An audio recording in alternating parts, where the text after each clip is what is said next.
when the exit of the gold standard occurred, Keynes was still optimistic as to the future of Britain and was pessimistic on the American market well after the end of the Labour administration.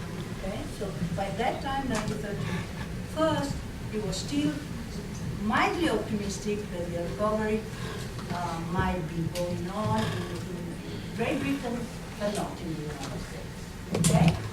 But that's the interesting thing. At the same time, when he was voicing this position, he started investing in America in a quite large scale. Okay? So we have here the first interesting thing to discuss. So his US holdings grew in 1933, 1934, reached a peak and now run to 36, and while decreasing afterwards, he remained large in his portfolio. Okay? So while he was attacking the US during the Bretton Woods period, while he was blaming Roosevelt and so on, he kept investing in the United States. So we have here sort of ambivalence, as it were, between what his political and theoretical position were and his behavior as an investor. Okay? So what we try to do in this paper is try to go further than the extant literature. So far, people who have been working on Keynes and investment just use one database, which is Keynes, Keynes investment. Okay, and this is all the legendary story that Keynes was made rich by Keynes being such a great investor, which was partly true, but we will see Keynes also lost money. He just make money. Okay, so that's a lesson that one has always to learn. Even the great Keynes was a great loser when he speculated. So that's, we should keep the legend, downsizing the legend of being such a great hero. Okay? So the reason why everybody has been doing just the Keynes investment is that the database is neat and presented there because it's in the accounts of King's College. What we've been doing is to look in his own portfolio, and this is much more messy, okay, because he just kept records.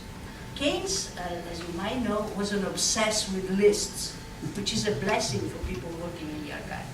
He lists his paintings, he lists his lovers, he lists what he did with his lovers, and luckily he lists what he did with his investment, which is a blessing for anyone doing archival work. Okay? So, besides trying to make sense of these numbers, what we want to do is to make a connection between the evolution of his view of the US economy, his opinions on the US market, and the timeline of his investment. Okay? Being Keynes, we want to bring together all these three things. What he said about America, what he saw about Wall Street, and what he did as an investor. Okay? That's what we want to do. And so this is not final. That's why I hope that I see so many young people here. I hope that, this might be a lead for some of you to pursue this as a research project, because it's very interesting. This is just the beginning, okay? So I hope to give you some sense, but please don't think that this is the final work on the method. So we look at this behavior, and we start obviously with the Roosevelt watershed during this trip to America. Keynes perceived how deep the American crisis was. He did not believe that the recovery within the next months would bring the years. Okay, if you think of the Harris Foundation lectures and all the lecture he gave, you can perceive that he felt that the depression was going to last. He didn't believe in recovery, and so on. When Roosevelt was elected in November 1932, then we can see that in July 1933, Keynes started making some favorable comment of the New Course of America. Now, I'm not an expert on the US-American economy, especially in the 30s, and discussing with my friend, young player, today, this morning at breakfast, he told me that he felt that Keynes didn't understand anything about Roosevelt. He got it completely wrong. And that's maybe a part that needs to be investigated, how his comment whether appropriate or not. But we just follow him doing these comments, Keynes, and we can see that in the beginning, he was a true believer that Roosevelt was going to make a change. Okay, was going to make a change. And in particular, at the beginning, 34, Keynes started to say, well, the vital point is public spending. Okay? The vital point of the whole thing is public spending, and the journey to the US in May and June 34 reinforced this view. So, his outlook of US policy remained positive throughout 1936. And of course, there was disappointment. Disappointment came when he discovered that 1937 policy was not fulfilling the promises, and there was no direct method of public spending. But that's what Keynes was waiting for. And so that's where came the disappointment. And then, as you will know, he wrote a famous letter to Roosevelt in which he criticized the president for the lesson policy, which can judge in effect contradict. Okay? And the experience of the approaching war was once again confirmed. Keynes was never found easy to understand, let alone to accept the American way to manage their country. Nevertheless, as an investor, he believed otherwise. Right? So that's, I mean, the paper is much more detailed, what can be said and how. This is just, I have to keep it in 20 minutes, so it's just very sketchy. So if you are interested, of course, I'll send you the paper. So, as for mid-1932, Keynes began to purchase for himself the Provincial, and Keynes Provincial being one of the insurance company of which he was consultant, assets which he thought would benefit from the recovery set about by Roosevelt new policy. He continued to buy U.S. security despite the banking crisis in 1933, although on a smaller scale, but he soon resumed increasing large-scale dealing 34, 35, 36, and early 1937, until March. Okay? And by 1938, he had liquidated large part of his investment, which is still good luck in his portfolio, until 1946. Okay? So he was in Wall Street until 1946, while he was arguing with Montague and all these people, the American ones, still as an investor. Of course, the institutional framework changed because by the 1940s, the Treasury had set limitation on investment in U.S. security by British citizens, and there was this scramble for the dollars, and so, you know, the institutional setup was completely different, and Keynes duly accompanied with the selling some of his securities as it was demanded by the Treasury, on which he was a consultant. Okay, so that's the game was over. So, which kind of trader was he? I mean, which sense can we make of his behavior? Right? He was certainly what we call in modern theory an informed trader. Okay? He took enormous care in collecting information and investment made. While he had first-hand knowledge of the condition of tone, he relied on a large network of professionals to evaluate and convey relevant information in the U.S. economy and market. Okay? So, what is the value added of this paper, if any? Everybody has been concerned with Keynes. Has always considered his post-mortem, what he means. Whatever he said after the things has happened, post factum, rationalize, as all investors do. Okay? They send you a prospect saying, oh, we did that well, you know, we could not have done worse, blah, blah, blah. So that's exactly what Keynes did. Whenever he presented his strategy to the Provincial or Kings, or even when he was discussing his own investment with Khan or with other people, he would try to justify why he did what he did. That's not very interesting. What it is interesting is to try to see what he had to say at the time he was making his investment. So that's what the challenge. Could we find any evidence that whenever he was buying or selling, he was telling something that would help us to understand how his mind works? Okay? And that's what we've done. Very difficult and demanding job. Going through the letter, the correspondence, and so on, and trying to find a clue to find out whether we he can understand why he made the decision that he made. Okay? So, but then we look at the timeline of this investment, and of course, remember this is the scope of the paper, combine his understanding of the American economy with his views on Wall Street and his behavior of investors. Could we find a parallel? And we did. And why should he behave in a different way from what he thought the thing was going to do? And what we basically did, look at evaluation of his own portfolio. Each year, we made an assessment. I don't know why he spent Christmas Eve or New Year Eve doing this, but that's what he was doing, you know? Trying to make a, you know, either the January the 1st or December 31st, we go over his investment and make a nice list of his valuation. This is the basis of what we have found. And so while at the beginning of 1931, only 100 shares of selected industry, which was an investment trust, we will see that he believed very much in investment trust. Following his master, Marshall, who came in the United States in the 1870, was so impressed with investment trust, went back to England and was defending investment trust against the monopoly regulation, and did the same, did Keynes, didn't like Roosevelt messing around with investment trusts because he believed in them and he was an heavy investor in investment trusts. Okay? So, so that's, how long, where's my, 5 minutes? 5 minutes. Okay. So we have all this data, and we try to measure for how long he kept particular share, whether it was recording dividends, and so on, and we find a correspondence. Okay, we find a closer relationship with the U.S. market, and indeed with the views expressed at the end of it. So there is a consistency in this behavior. We can see that in 1934, a growing confidence in the U.S. market, his investment grows, within a fairly steady market.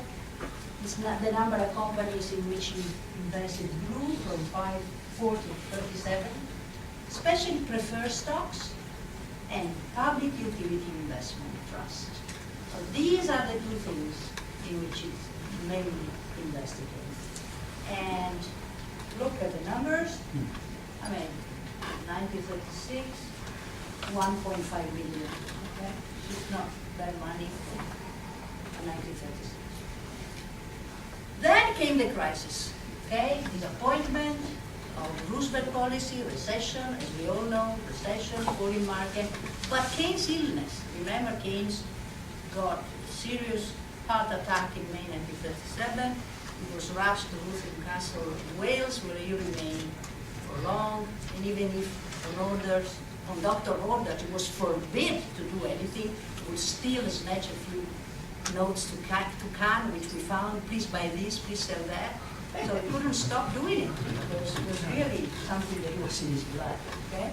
So 3/4 of his portfolio remained stable, invested in utility investment.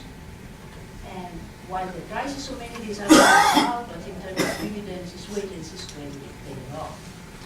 By December 39, the total value fell to a fifth, and just remained on 20 companies, 5 utilities, and the other 5 investments. So I'm rushing here a little bit because of time constraint. It is on the paper. We measure, the value in terms of the sector, utility, investment trust, mining, consumer goods, and so forth. And so we made an assessment of his portfolio on the basis of the sector. He preferred, on the basis of his understanding what the economy was doing and what it was trading as well. Then we single out what he called his pets. Okay? Remember, there's a very famous letter, everybody quotes this, in which Keynes said, I myself follow my proposal. I think I have some knowledge of 200 investments. It's true. We found out that he was following 200 firms, shares, not a small number, thinking that this was just a tiny fraction of his time. He was writing general theory, being an investor, being a collector, being an advisor, I mean, so following 200 is not a small number. Now, out of these 200, there are 50 in all classes about which in given time one feels really enthusiastic. Okay, so we try to find out which were his pets, why. And we discovered that out of these 200, 79 of this share is following closely were almost a third. And so he used to refer to his pets. That small set of share he was keen on. So, next question. Which aspect of the companies or share would you prefer? Why? What will make them? And then we try to set up a story, by looking at percentage, by looking at, composition, insurance, and there's always investment trust and utilities which come out. And then we have a timeline of its pets. This is the number of the companies. We have a timeline for all the 79 companies.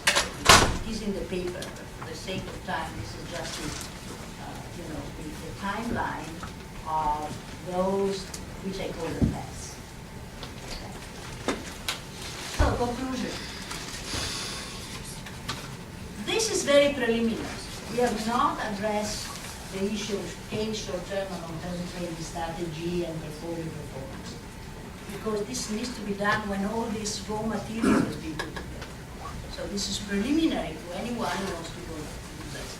And the question, did he make money or not make money, it seems to be too a narrow question to address the paper, as if the only thing that matters is one makes money or not when he's an investor. I think we wanted to enlarge the question and see how his mind works, why was he preferring one thing to another, was his understanding of the American economy rooted in his theory? This is the kind of question. But of course, the second question, did he make money or not money, need to be addressed when all the information will be ready and collected.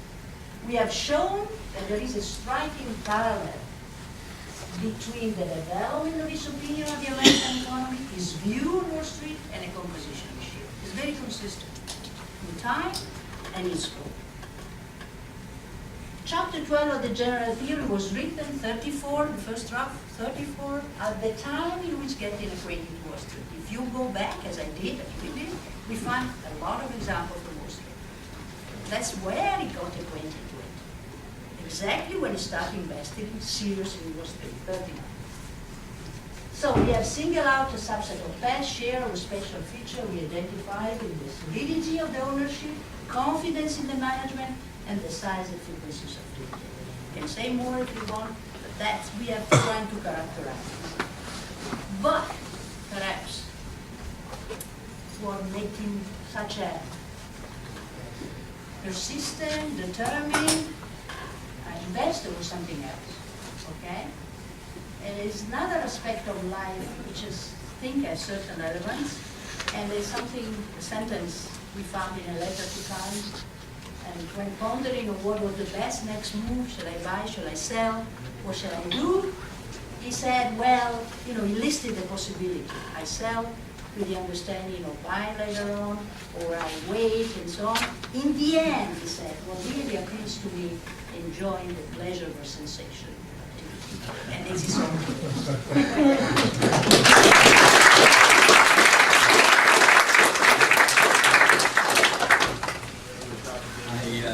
Usually, when I address the students for undergraduate course, I start off with this classic book in economics defined as a book that everybody cites. Keynes' General Theory. Louder, please. Is a classic book in economics. I'll just tell you, how many people in this room have read the General Theory from cover to cover? I'm impressed. But we're going to add that. That's 10%. How many people understood it, I don't know. Okay. For 4 decades, economists, policymakers in government and central banks and their economic advisors, relying on some form of the classical economic theory, have insisted that government regulations of markets, particularly financial markets, and large government spending are the cause of all our economic problems, and therefore the solution is deregulate, get small government back. And I must point out, since 1980, almost every government in the world has followed this. Even Bill Clinton, remember, when he was president, announced that the era of big government is over in one of his State of the Union speeches. So even Democrat Bill Clinton believed that big governments were bad. I don't know what Hillary has said about this. Now, in 2007 and 8, the global economy experienced a financial market meltdown that led to the Great Recession, in which we are still a mess, even though the National Bureau of Economic Research said the recession ended 3 years ago, or 4 years ago. And note at the same time that the National Bureau of Economic Research says that the Great Depression lasted until the Second World War, even though in the first, from 1933 to 1936, the economy grew at a tremendous rate. Roosevelt got worried about the national debt, and so for the budget for he cut government expenditures by about 40%. The economy collapsed in 1937 and 38. It was back down, the GDP was close to the level it was in 1930. Okay? And then he went on to, following a letter that Keynes said to Roosevelt, perhaps he went on in that way. Now, in testimony before, Alan Greenspan, of course, was the head of the Federal Reserve, and he was for, when he was the head, he was for deregulating financial markets, and he did a lot at the Fed to deregulate these markets. When the financial crisis occurred, he was called before Congress, and on October 23rd, 2008, he said before the Congressional Committee that he had overestimated the ability of free financial markets to self-correct, and he had missed the possibility that deregulation could unleash a destructive force on the economy. And he added, quote, I still do not fully understand why it happened, and obviously to the extent that I figure why it happened, I shall change my views, unquote. Well, I wrote this, by the way, I gave this paper, an early version of it, to something called PRIMA, the Professional International Risk Management Association. These are people who, around the world, who are employees of all the large financial institutions around the world, and they run risk management models for all of these countries. So I gave this paper to explain to them why their risk management doesn't work. You'll be interested to know that this other person on the panel with me was a man named Rogoff, you know, Professor Rogoff, who explained to them why deficits are bad. It's interesting to note that PRIMA came to me afterwards and made me an honorary member of PRIMA.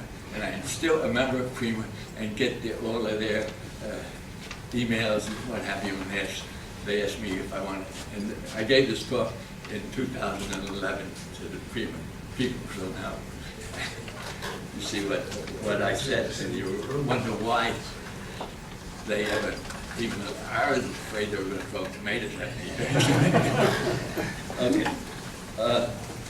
Greenspan, Bernanke, most economists explain the 2007-8 collapse of long-term capital management, Lehman Brothers Investment Bank, and the channel banking system as problems in the mispricing of probabilistic risk. And as I say, despite the fact that all these financial institutions have these huge computer models to tell management what is a risky investment, financial investment versus a non-risky. And this is true even though Nobel laureate Scholl's pricing model, and he's a PhD from Chicago, by the way, he was a founder of long-term capital management, and so he ended up with a large capital loss because he followed his model in Chicago. Okay. Keynes' liquidity theory, on the other hand, and the post-Keynesian analysis that I've developed since this, explains why laissez-faire financial markets cannot be efficient. One of the things you learn in economics is financial markets efficiently allocate capital here, there, and everywhere. But the fundamental principle underlying Keynes' liquidity theory and his Keynes plan presented at Bretton Woods can explain why, and notice this, free trade, flexible exchange rates, and free international movement of capital funds are incompatible with the economic goal of global full employment and rapid economic growth. Okay? And Keynes' general theory explains why. Most people read the general theory or even think of it, say Keynes said nothing about international trade, it was a closed economy. That is not true. I'll give you a couple of quotes from Keynes about what he said about the international, and then of course he expanded it when he went to Bretton Woods. Okay. Keynes also why government deficits are necessary in an economy where aggregate private saving is too large. It also explains why government unfunded debt liabilities need not lead to financial instability or government defaults. I can't cover all of these points in detail, but I have written a book called Post-Keynesian Theory and Policy, in which I develop all of these items, including, as I will talk about, why the law of comparative advantage is not an important factor in Keynes' discussion of international trade.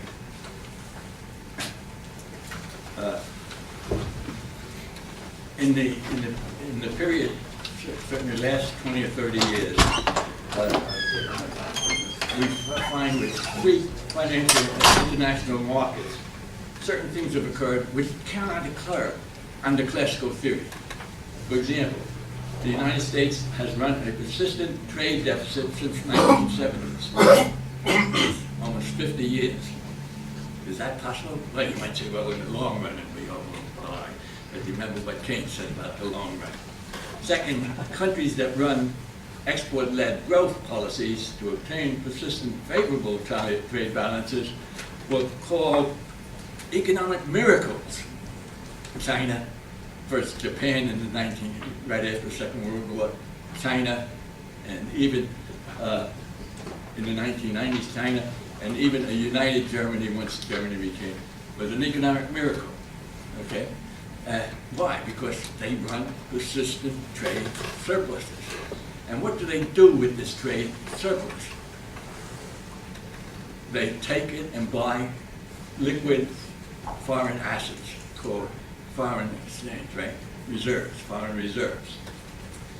Notice the third thing that has happened, which can't happen without free markets, is that the United States financial markets, who supposedly efficiently allocate capital, continually suffers from bubbles.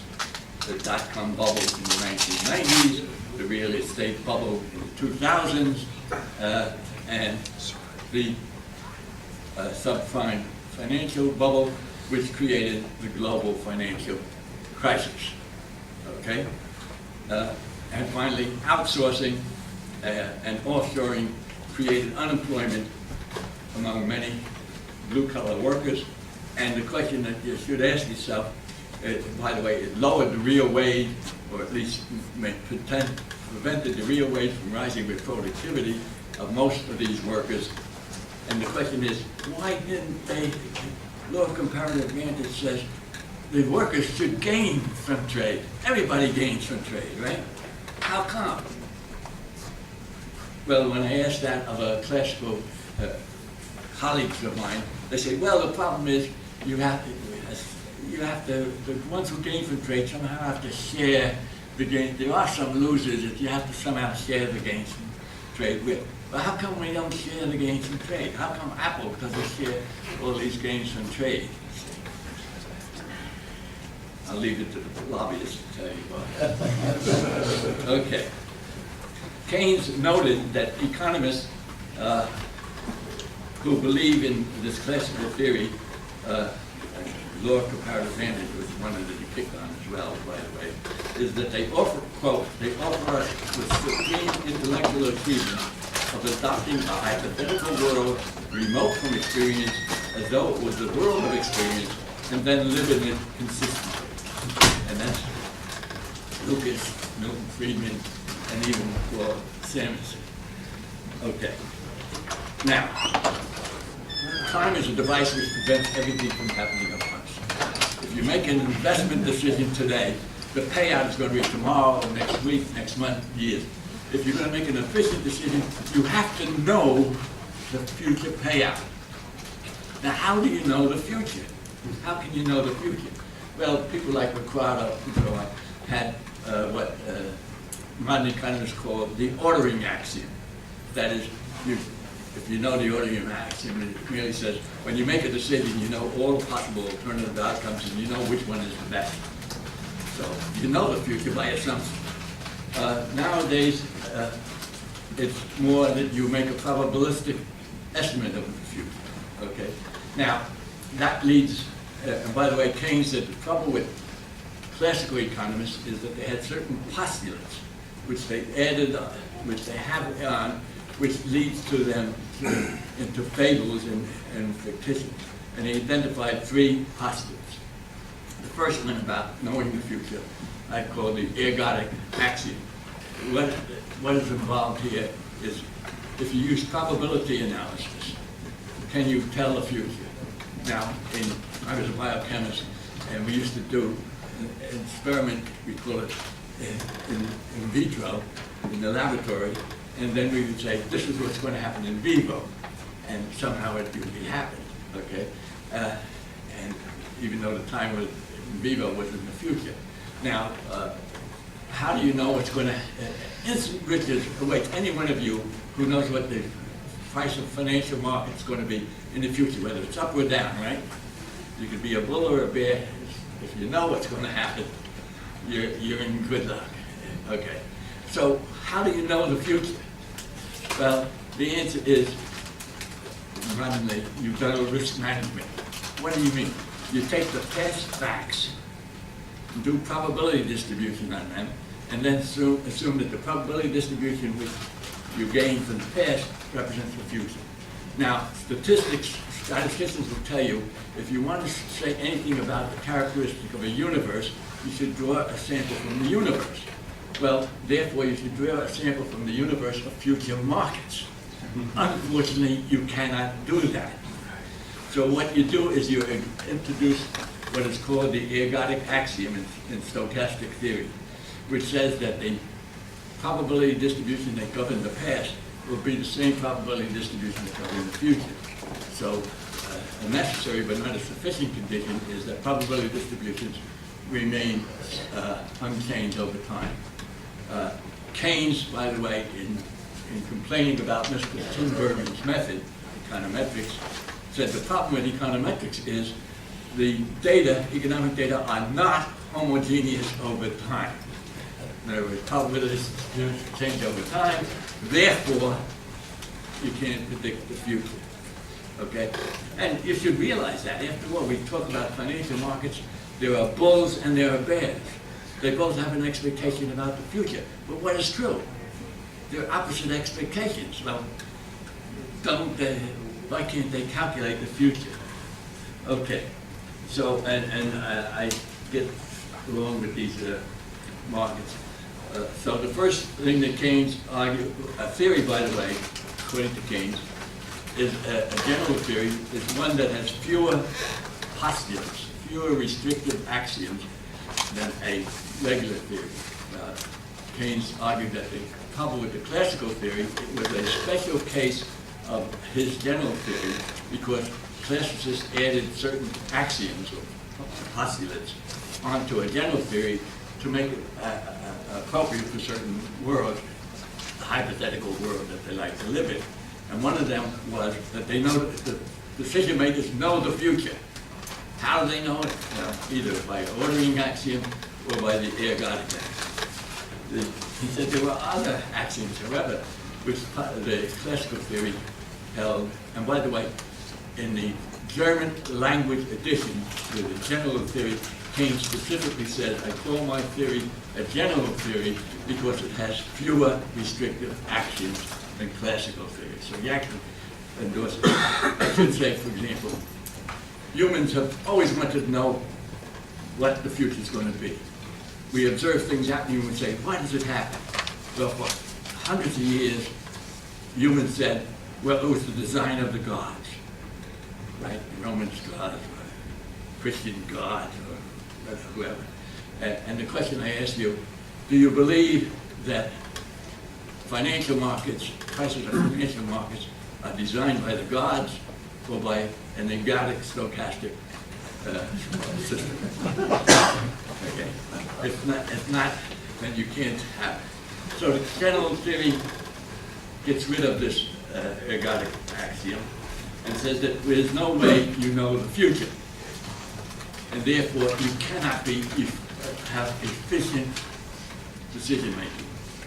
Now, when the facts do not, theory is what you start with some axioms or assumptions and then you come to a conclusion, and the conclusion is what you tell the public is going to happen. Okay, what happens if what you say is going to happen doesn't happen? You have two choices. You change your theory or you change the facts. Let me point out to you that Milton Friedman, in his theory of permanent income, changed the facts.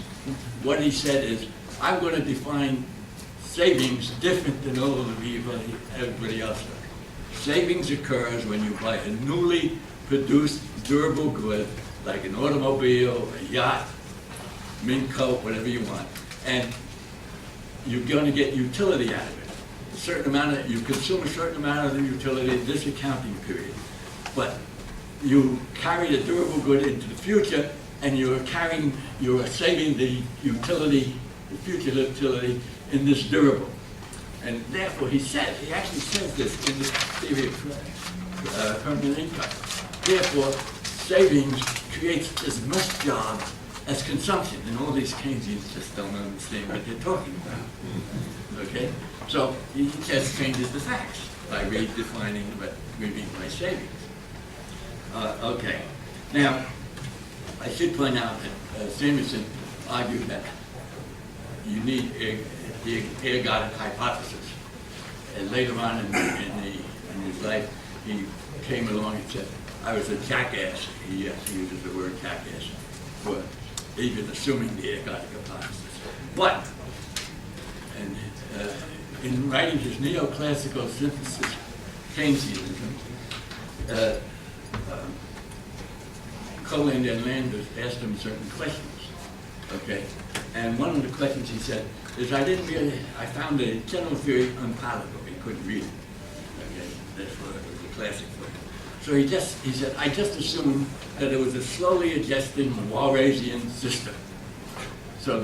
And then I assumed that wages are rigid in the short run, and therefore that's what creates unemployment, because the demand curve says if the wages go down, you get more employment.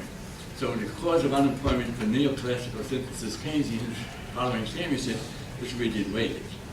Keynes, in the general theory, specifically denies that his theory says that. In a chapter called Changes in Many Wages, he says, classical theory has assumed that rigidity in wages is what causes the unemployment problem. My theory is completely different from that. And he then goes on to show that even in the general theory, he assumes that we have a perfectly competitive market with extremely flexible prices and wages, and he can demonstrate that you still get unemployment if you cut the wages. How does he do that? Well, you can look in the chapter 17, 18, and 19. He says as follows. If you cut the money, suppose for some reason, you fall away from full employment. You're at a lower level of employment. If you cut the money wage, okay, the aggregate supply curve, which is the cost of production, falls for each level of output. The labor costs are lower. Supply curve, the aggregate supply curve falls. But you cut money wage income. Therefore, the money wage consumption at each level of employment must fall as well. So you have two falling curves. The question is, does the two curves intersect at the same level of employment before? Does it intersect at a higher level of employment? Does it intersect at full employment? He says, there's no way of knowing that. There's certain reasons why I don't think it goes very much. But there's no reason to believe that it does do that. And then to add insult to injury, and I have the page quotes here somewhere, but if you write to me you want the page quotes, I'll give you the actual page quotes. He says, in the general theory, he says downward sloping Marshallian demand curves can only be built up on the assumption that the supply of all industries are given and unchanged, and the level of effective demand is unchanged. So he says, well, sure, if you had less than full employment in some area and aggregate effective demand is unchanged, you lower the wage rate, you're bound to get more employment. Let me go further. Varash says that people make decisions to buy goods and services today and for every date in the future at the initial instant. So if you don't spend your current income on products today, you spend it on prototyping orders for entrepreneurs to start producing things so that they'll be ready tomorrow. So if you believe in a Varasian system, you can't have unemployment.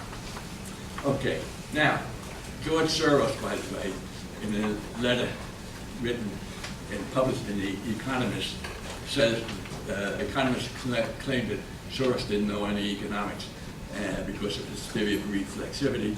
And George asked me something, and I shouldn't tell you this, but I wrote a letter for him, which was published in the Economist, which said the whole problem was Samuelson has used this ergodic hypothesis. Reflexivity prevents ergodicity. Why? Because what people behave creates the future. If the system is ergodic, the future is already predetermined. Let me give you the example. Astronomy. The science of astronomy says since the Big Bang, the heavenly bodies move in certain orbits, and we measure how much those orbits are, and so on and so forth. And therefore, we can predict within a few seconds the next solar eclipse. Oh my God, they usually do it very well, right? And the point of this matter is, Congress cannot pass a law outlawing solar eclipses, because if you outlaw solar eclipses, there's more sunshine and agricultural production will increase, and therefore the GDP will rise. So if you've got an ergodic system, whether it's economic, Congress can't do anything to change the results. If you believe that the results are non-ergodic, you can change them. Let me just... Give me like 30 seconds. Wrap it up. Okay. I just don't want to cut too much in everyone's coffee. Okay. In a book Aaron Hahn called General Competitive Equilibrium, they wrote, and you can look this up on, that the terms in which contracts are made matter. In particular, if money is the good in terms of which contracts are made, the price of goods in terms of money are of special significance. This is the case if we consider this is not the case if we consider an economy without a past or a future. If a serious monetary theory comes to be written, the facts that contracts are made in terms of money will be of considerable importance. And I point out to you that every market transaction occurring in our world is organized on a money contract basis. Okay? And Keynes says in the Treatise on Money, what is money? Money comes to an existence with price contracts and debt contracts. And the government, the state, determines what it is that will legally discharge your contractual obligation. So whatever the state says legally discharges the contract obligation is money. And then Keynes went on, and here's how he gets his different employment. He says, there are certain, what he called, essential properties of money and all other liquid assets. And these are two properties. One, the elasticity of production is zero or negligible. What does that mean? If the demand for money increases, there is no increased demand to produce more money. There's no increased supply of money produced by labor. Okay? Let me give you somebody says, well, what about gold? Well, he says, yeah, gold has not a zero elasticity, but if you doubled the price of gold, how many more workers would be in the gold mines in South Africa? Very few. Now, Orderliness said, money is peanuts, like numeraire. And I always like to point out, when Jimmy Carter was president, if he would have made Billy Carter, who was a peanut, head of the Federal Reserve Bank, you're going to create full employment. When people save, what form do they use their savings? You all save. What form do you use it? you look for either money, your bank account, that increase it, or a financial asset that you can hold that is liquid. And what do you mean by liquid? It means you can, if you want to make a fast exit, you can sell it almost immediately at a price not much different than the previous price. In order to have a liquid financial market, you have to have well-organized market and an orderly market. And here's the real question. What creates orderliness in a financial market? An institution which we call a market maker. Now, why did these derivatives of the mortgages collapse and become disorderly? Because the Lehman Brothers, Citibank, organized a well-organized market to bring buyers and sellers together, but when there was a herd instinct to everybody wants to get out, nobody wants to get in, there was no market maker. Citibank did not say, we will make the market. We will tell you what we think the market ought to be, but we're not going to buy anything if everybody wants to sell and nobody wants to buy. If the same herd behavior occurs in the stock market, what happens? The market maker tries to make the market, and he has to have resources to do that. And if he can't do it anymore, what happens in the stock market? Anybody know? Circuit breaker. You stop all trade until the market maker has enough resources.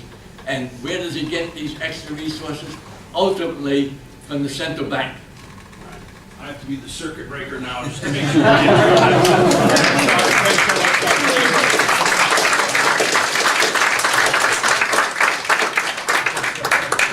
Take over.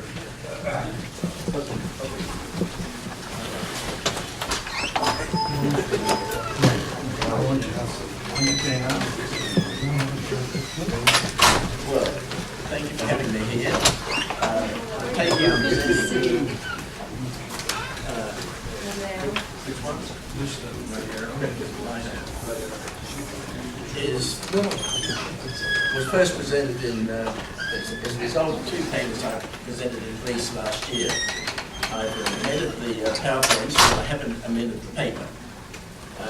So it talks about research question and research findings that I conclude that digital non-debt-backed helicopter money issued by the government, not central banks, provides a superior alternative to bitcoins in a financial crisis, or without one, to stimulate stagnant economies without austerity. So that's where we're trying to end up. Terminating money has many other names. It was called stamp script. Irving Fisher wrote a book on stamp script. It was invented by Gazelle. It started circulating in Germany in the 1920s, like flyby points. It was a bonus given by the retail stores circulating throughout Germany. I'm using the word speed money because the word speed is more concise in one syllable, but it's also negative interest rate money and has all these other names, including the one at the bottom, which I'm talking about when it's tethered.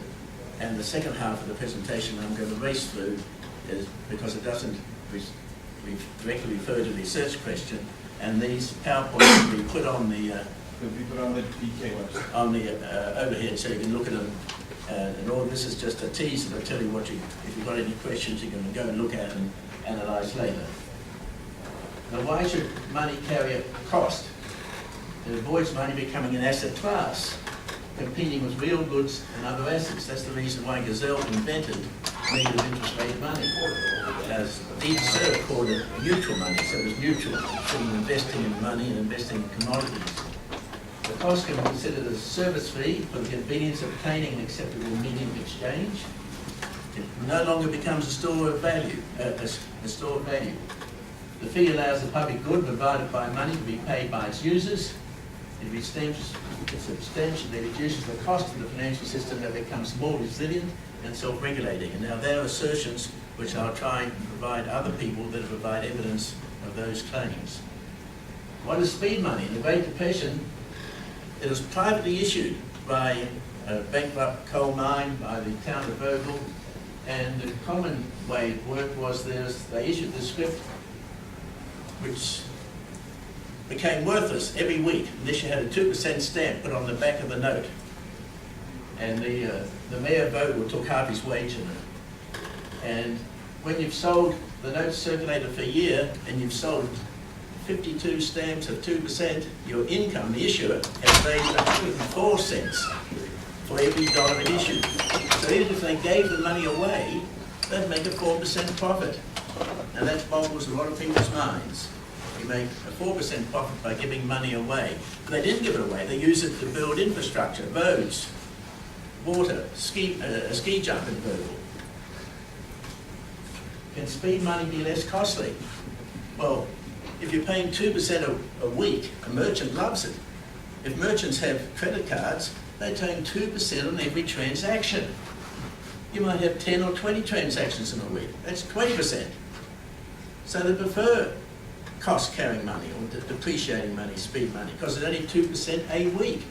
And that reveals just how costly the financial and credit card system is. 104% a year. So speed money is much more efficient in transaction costs. You use it or lose it. Contemporary views in speed money. William Buttier has been rabbiting on about it for many years. Here's his PhD supervisor was the Yale economist, Tobin. Andy Haldane took it up a year ago, last September. Andy Haldane said, how far can you go? Why don't we eliminate notes and coins so we have negative digital cash? I think he read an article 6 months earlier. And then just last month, at the Jackson Hole Symposium, the lead paper was saying designing resilient monetary policy framework. So he's claiming it produces resiliency. My previous remarks proves that it's more efficient. So here's resiliency. So it's become sort of in the discussion at the highest levels of orthodox economics. What is Keynes' view of it? Of course, Keynes, as we learn, if the facts change, he changes his view. Gazelle proposed only 0.1% of face value of the notes. That's about 5.4% negative interest rates. Keynes thought it was a bit too high to depend upon experience to get the right amount. Keynes called Gazelle an unduly neglected prophet. So Keynes thought it was the best thing since sliced bread back then. Would he have changed his mind now, the same as Buttier and Haldane? That's the question I'd be interested to hear. Who can issue speed money? Anybody who's got credibility can issue it because it's self-financing, it's self-liquidating. Local chambers of commerce, other community associations, local government, regional governments, national governments, even those in the Eurozone. It's legal, as we heard in the previous session, for the central banks of Eurozone countries to issue credit, but not the ECB. Now, this is an interesting proposal. I think Irving Fisher designed it. The Pettingil Bankhead Bill for US government. This is in 17th of February 1933 of the Hoover administration in the middle of the Depression. And the bill was to issue $1 billion of stamp script, and the post office would sell the stamps. The $1 billion was going to be distributed to every state of America, proportional to the population, 50% on welfare, and the other 50% on building roads and infrastructure and dams and so on. The post office, at the end of the year, when they retire the money, makes a $40 million profit. No government debt, no new taxes, no quantitative easing. Doesn't that sound a compelling deal? And it introduces 100% reserve banking. It's the government issuing the money. Isn't this a terrific deal? Why would you go for it? I mean, we've got Fisher saying we want 100% money, we've got Keynes, we've got, of course we've got Curry we've heard about. So the intellectuals, the experts are saying we want the government to issue money, not the trading banks. Well, what happened? 14 days later, President Roosevelt got inaugurated on the 4th of March. He immediately closed all the banks. And then he had a joint sitting of both houses of Congress, and Congressman Steagall brings out the first New Deal bill for bankers. There's a New Deal for bankers. There was no time to print it, he had to read it out. And that night, the president agreed to it. The president had only been in office for about 5 days, and nobody really looked at this bill. But it's a way, because if you look at the previous thing, where was the Federal Reserve in this circle? There was no Federal Reserve Bank. What do you think the Federal Reserve Bank were going to do about this? They didn't have a client. The government wasn't going to borrow from them. They were left out of the circuit. How would the banking system make money if they weren't lending it to the government? So something happened in those 2 weeks, which I was looking for people here to advise me what was going on. But I think Professor Davidson said it was the lobbyists that did it. Was that right? So this is why America's been in debt ever since, because the lobbyists captured the government. Why not use bitcoins? We heard about that was proposed in Greece. But they must be purchased, they can't be given away to pensioners, unemployed, or small, medium-sized enterprises, or used to finance infrastructure. Bitcoins are not tethered to anything, which becomes up another issue. Bitcoins have a volatile value. Validating each transaction takes about 10 minutes. There's a majority, millions of Bitcoin owners. You can only validate every transaction if 50% of all Bitcoin owners in the world agree to that transaction. Who pays for the cost of proving it up? The Bitcoin miners. Unless you've got Bitcoin miners, you haven't got somebody to subsidize the cost of proving up the distributed ledger. Those miners, just 3 or 4 years ago, were spending hundreds of thousands of dollars per week in power costs, solving the problems to prove up the Bitcoins. Bitcoins is hugely overhyped. There's people raising hundreds of millions of dollars for new Bitcoin companies. They're not going to be used in money. It's not fit for purpose, which comes to me that is official money fit for purpose. So Bitcoins are not a way to, as a fallback position in a financial crisis. Traceable speed money. All Bitcoins are tagged to avoid them being duplicated. Like every banknote has a unique number. Or it's done electronically. When we had a Senate committee inquiry into digital currencies in Australia, the leader of the Bitcoin people said, look, we want the private code of every person registered with the tax office so the tax office can trace every transaction. At the end of the year, the tax office could give you a statement of all income and expenditure the whole year. You wouldn't need accountants. Because each transaction would be traced and the names of those transactions would be revealed. Now, what does that do to privacy? The Greek black economy was estimated to be 28% of GDP of the World Bank way back 10 years ago. And if you could make visible the black economy, you meet to get economic growth and GDP goes up and you meet your borrowing conditions.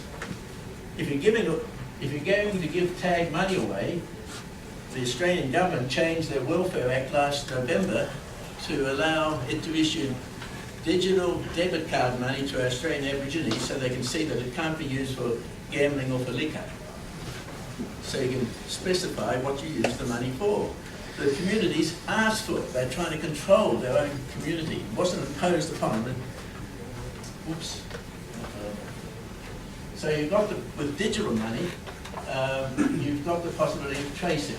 Technology introduces new monetary options to designing, using, regulating money besides the 3 key concerns of timing, transmission, and traction. We have the 3 key concerns of tagged to allow every transaction to be traced, terminating to remove price distortions, inequality, financialization, and control of volume. What I mean by reducing financialization comes back to that 2% a week is cheaper than what the banking system presently costs. That's 104% for money circulating. It's just outrageous. Tethered to, now this is the bit we're going to skip over because it'll be very controversial. And the third T is tethered to a sustainable, non-volatile, objective unit of value like kilowatt hours of electricity generated from benign, renewable energy sources anywhere in the world at different relative values to allocate humans and resources in perpetuity.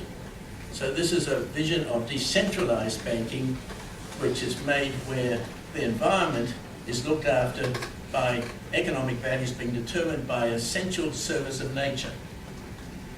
History of speed money. It was introduced in the stores in Germany in 1920, 1931. The Bavarian coal mine gave it some traction and mileage in the press. the Vogel experiment made it world famous and made it leap the Atlantic to USA. So Irving Fisher wrote a handbook of how to introduce it into America. The Swiss beer is a parallel usage fee money or speed money. They removed the carrying cost in 1948, but it has its own SWIFT number.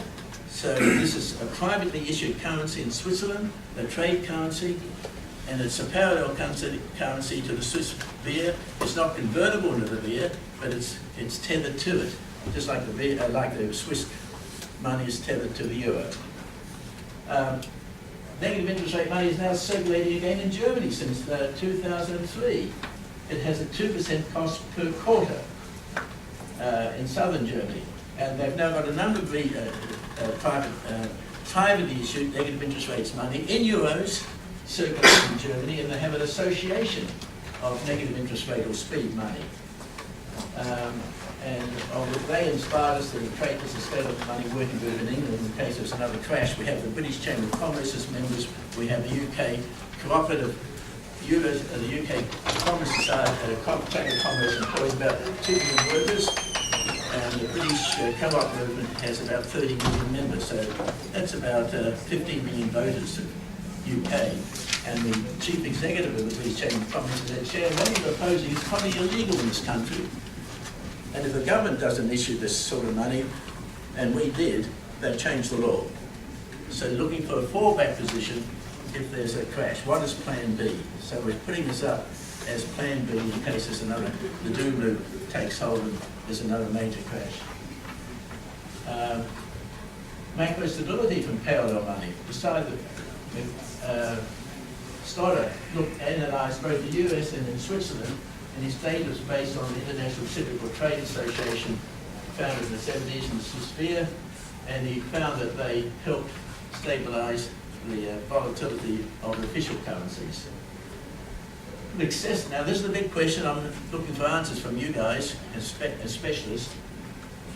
Would a market forces limit excessive issue of speed money? Acceptance of speed money as a supplementary currency could rapidly decline as its use as a medium of exchange becomes saturated. Remember, it's not a stored value anymore. You can't put it under your mattress because it evaporates away. You've got to use it or lose it, like your own bodies, as found in nature. So I call it ecological money in other audiences.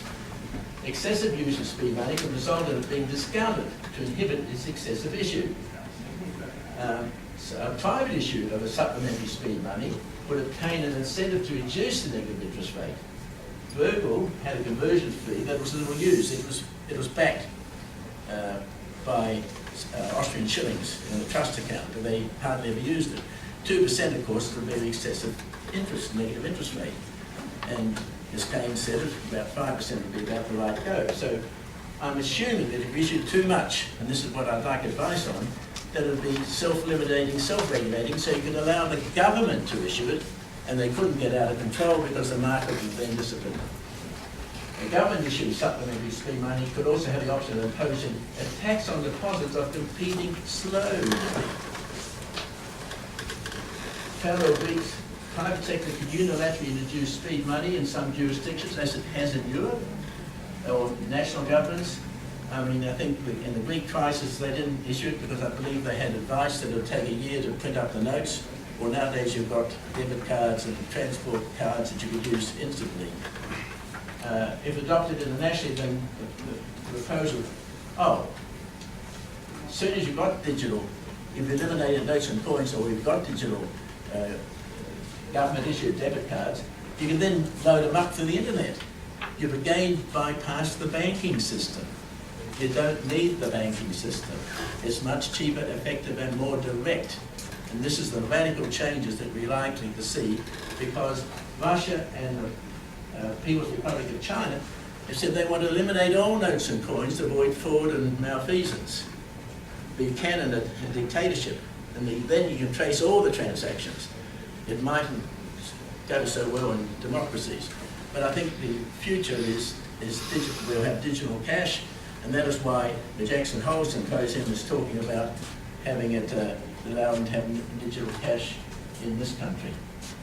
the IMF, so I'm suggesting the IMF and CDC should help. When your patient's got terminally ill with cancer, you experiment on untested medicines. And so I'm suggesting, the next crisis in Europe, instead of fighting them off, the ECB, and especially what I learned this morning, the IMF should encourage them to test out this sort of money and just see how it works, to further the sovereignty of the Eurozone and use it as a learning experiment. The Bank of England suggested it could adopt a digital currency. The UK and Treasury has issued £10 billion to research it. Now, this is the second half of the presentation. Where are we up to? 2 minutes. I'll just flick through it. Why fiat money is not fit for purpose, but the value is not. No official money in the world can be defined by any one or more real goods or services. It's just a social contract. A social construct, not a contract, a construct. Not related to reality, yet it determines the prices of allocating real resources and humans on the planet.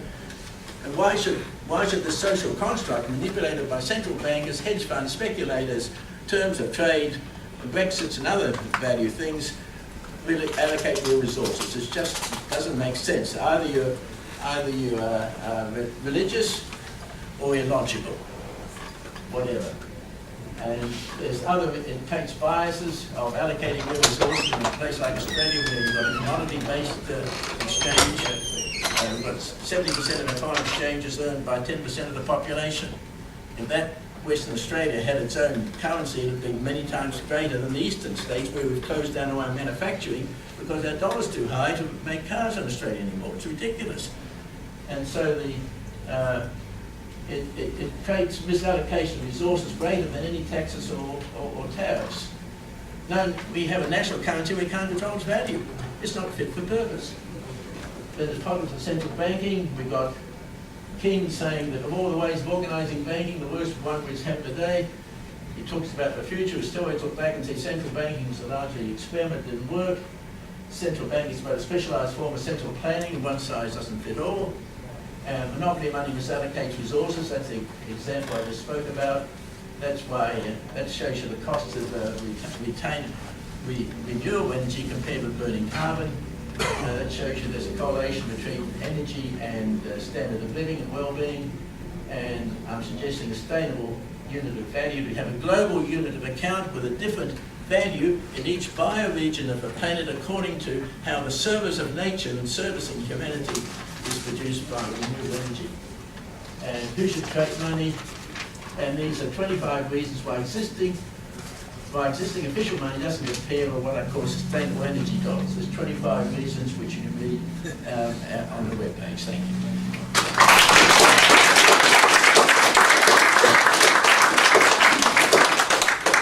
Technically, we have about 5 minutes for questions, but I'm happy to stay until 3:25 for questions, and then the next sessions will start at 3:30. So 5 minutes should be plenty of time. If anyone wants to step up for a coffee break or restroom, feel free. Thank you to our panel, and I guess we'll start off with some questions. Don't be intimidated. I know they're big names, but feel free.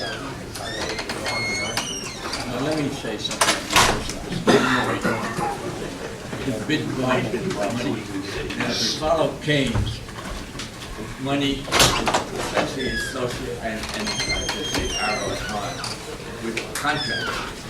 And the point I'd like to make out is the essence of the economy is the sanctity of money contracts, not real time. Because Bitcoin money becomes a real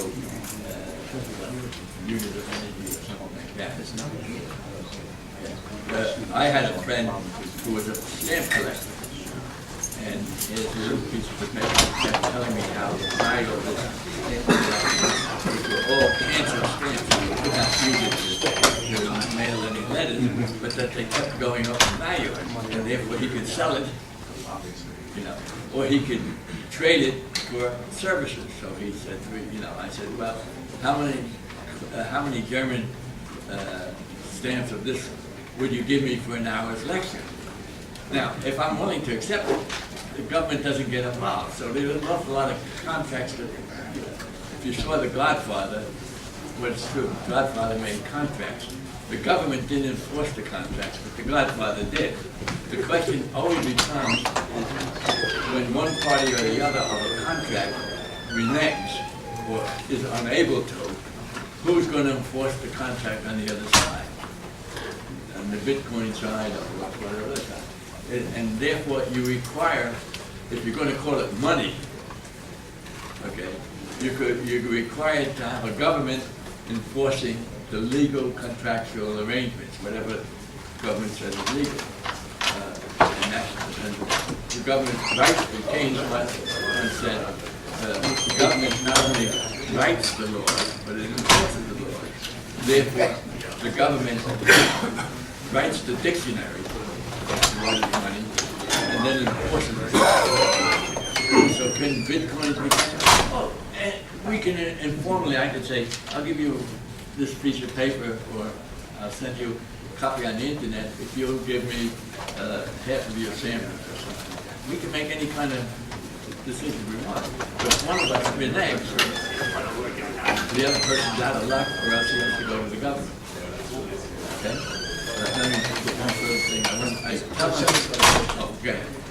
Dr. Turnbull, given the loss of privacy with a traceable currency, is there any method that you conceive of to mitigate the loss of privacy? Would you have it maybe an independent quasi-government institution managing the data, or would it be publicly?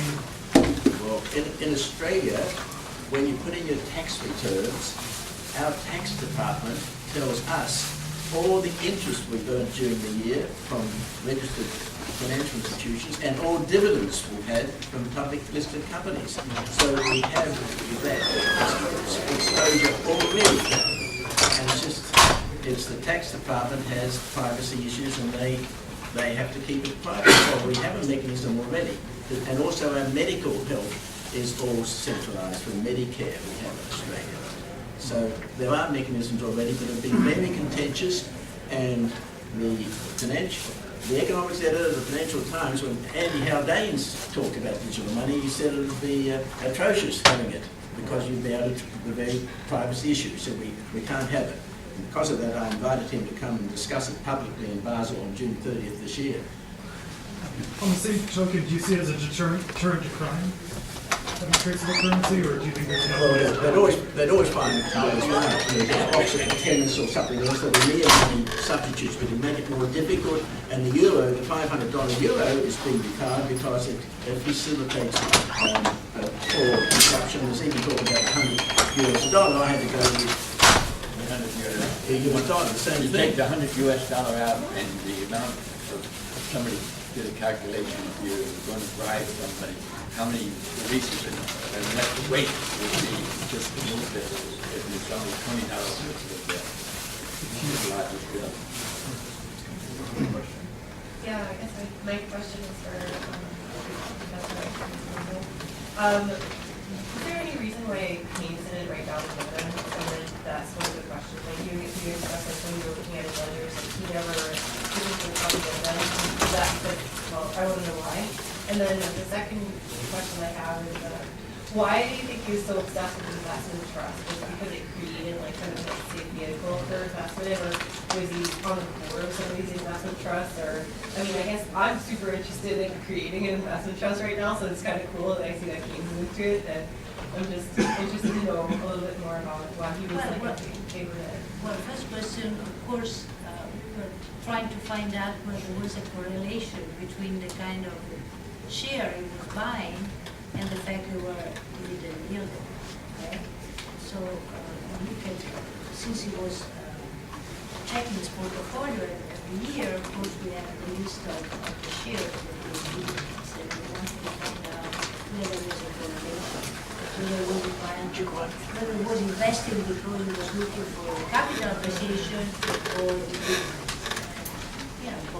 And another correlation would be those companies with issued balance sheets, because before 1933 or 34, you didn't have to issue a balance sheet to be listed on the New York Stock Exchange, right? It's voluntary. And the listing of the stock exchange was another matter very complicated, because there were requirements in order to be listed, and it was trading over the counter. In an earlier paper, which I found even more interesting, which is published by the way, is trading in derivatives. That's another aspect of this investment activity. And there you can see his flavor for speculation. And then we gave this out for much more long-term investment. But your second question, and that is the topic of the next paper. That why was he so interested in investment? So we came up with various information. One is that we know that he invested in a company in disaster management. That was particularly true with British investment. He was very keen in mining. He was very keen in, for instance, tin mining. Why? Because it was very much associated with people close to London Metal Exchange, okay? Which was one of the center of the metals. So I think that he had this confidence in management, and he felt that big business was good at that time in terms of profitability. And as I was mentioning, and that he was following Marshall. I mean, Marshall was against antitrust regulation because he believed that competition was something that, was not a guarantee necessarily of profitability. And so I think that the reason we came up, why was he so keen on investment trust, he had personal connection, he knew the management, he trusted big money, and these trusts were investing in sector in which he was confident were going to do well. Utility, electricity. Remember, the country was going. For instance, he didn't trust railways. He understood very early that this country was not going to be very favorable to railways travel.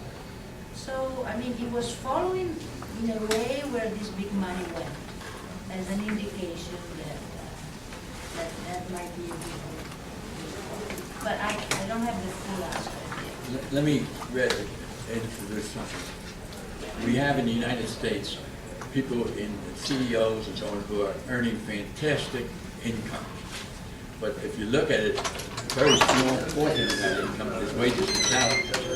The rest of it is stock options. Now, stock options are a bit like Bitcoins. It's a piece of paper that you get being paid. It's privately issued. I don't know what the tax. But not in Keynes' day. No, but I'm saying now. What the tax? I don't even know if, who reports this as a wage and income. It certainly doesn't get reported in the profit and loss statement as wages paid. So in the GDP accounts, it must be something different. Somebody had a question in the middle. So what is it? Is it Bitcoins? My question is as an investor, did Keynes beat the indices? Well, in order to answer that question, we would have to have the full picture of all this portfolio, which unfortunately we don't have as yet. What we were able to find out is whether he made or made not money on the basis of the subset we examined. Okay, but I think that the general feeling is that he made money in 1936, and then he lost a lot of money in 37 because he went off much late. He exited too late from the market. One reason being that he was ill in May 1937, so when the market started to falling down in March, April 1937 because of the recession, he was too late. And he complained about it. He said, we get off too late. So the answer is depends on which year you're looking at. Okay?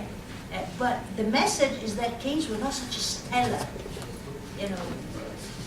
man who was made a lot of money. He made money and he lost a lot of money, as most investors do.